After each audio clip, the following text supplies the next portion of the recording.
Good day, everyone. Today I want to share my personal reaction to our lesson about AC and motors. Before this lesson, I only know that electricity help turn things on, like lights, fans, and other appliances. I did not really think about how it works.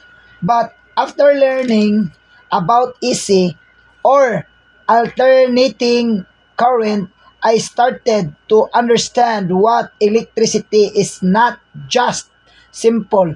AC charges direction again and again.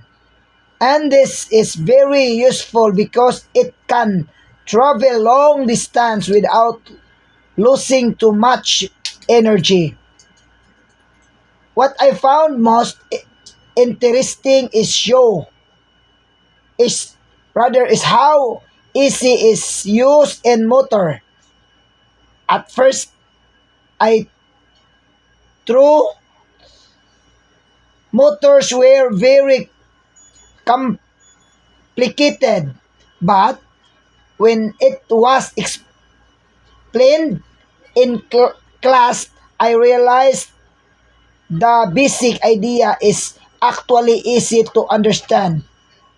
AC creates a moving or rotating magnetic field, and this movement is what makes the motor spin. Because of this,